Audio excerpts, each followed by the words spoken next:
Welcome back to Supremely Black Podcast. Now, this story here is coming out of West Virginia. As you see the two people pictured above, this is Jean K. Whitefeather and Donald Ray Lance out of West Virginia. Now, this couple was actually charged with child neglect after having 5 adopted black children living in slave-like conditions. And when you see these pictures, it will remind you of the 1700s. Any video that you've seen, any movie, Roots, etc., that explains of what the conditions that slaves used to live in. Now, this is crazy because as I was doing the research on these particular individuals, this was not the first time that they've actually been charged. From my understanding, they were actually out on bond or had some pending charges due to things like this. Now, this is crazy because I'm gonna show you the pictures, but then I'm also going to show you of how the things were going on in court and how it was broke down.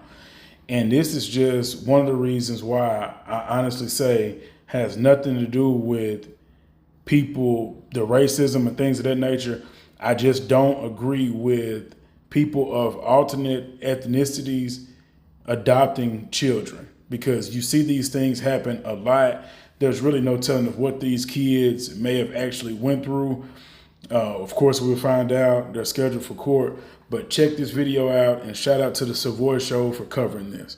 Investigators believe they targeted these children specifically from a shelter because they were black, forcing them to work as slaves. Being charged with a felony, child neglect, creating risk of injury. The 2 children were being locked in a barn at this home on Cheyenne Lane in Sissonville. They weren't able to locate any guardians or parental figures or anybody around the residence or the barn, and started having a conversation with 2 children that were inside the barn.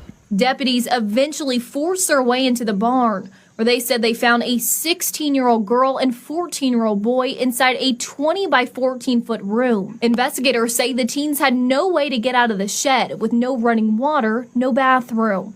The girl told deputies their parents had brought them food around 6 o'clock that morning, but said her and her brother weren't allowed in the house and were locked in the barn for long periods every day. Eyewitness News spoke to neighbors who were afraid to go on camera, but claimed multiple families called police about the children's safety several times, and they are thankful they are now safe. Well, I mean, it's a pretty bad case. I mean, it's in any type of situation like this, it's not really comparable. A horrific condition like it's just not how you want or how you would even expect children to be raised or been taken care of. Lance and Whitefeather eventually showed up at the home. They're now charged with child neglect, creating substantial risk of injury. The mother admitted the children were left in the shed, but reportedly told deputies they, quote, liked it. They're trying to, get the children back in better living conditions, better placement, and the detectives will continue to investigate and build this case. And deputies said a 3rd child who was about 5 or 6 years old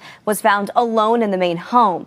Now, the child was found crying and close to the railing of an approximately 15-foot drop from a loft. The bond was initially set at $200,000 cash, and they were both able to post it. Prosecutors have said in a new complaint for forfeiture, the couple sold a $725,000 80-acre ranch in Washington state and sold their Sissonville home to post bond. And they believe both of these properties were paid for through trafficking. That will be decided in a separate court matter, but because of this, prosecutors say they found discrepancies in the financial affidavit Lance filled out for a court-appointed attorney, leading to a new charge on his indictment.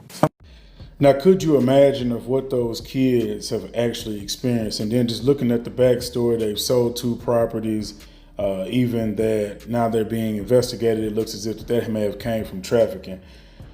How many people is connected to this ring of sick people, fucked up in the head in regards to human life? Like, these kids were put into foster care, and as somebody adopting them, it's supposed to be like a rehabilitation for them. None of that is actually occurring. They're living in worse conditions than what it was. Those kids didn't ask to be with them, nor did they ask to be in foster care, as most children would like, is to have their parents or at least family around that loves them.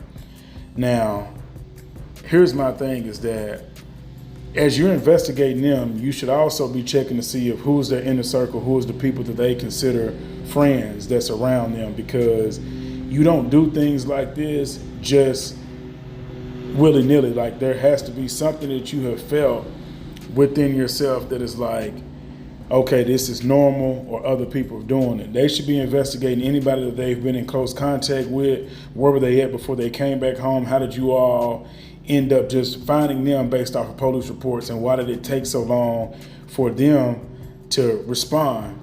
And also, if they've had previous charges, why are we even allowing them to have any kids in custody? The only place that they should be is in jail. There's not any other place for people to get sick, is because you're messing up kids that are already going through their own trials and tribulations. There ain't no words for it. These are just some sick people that these type of instances, to me, don't deserve to see the light of day. Let me know what you think in the comments. As always, long live CC. I'm out.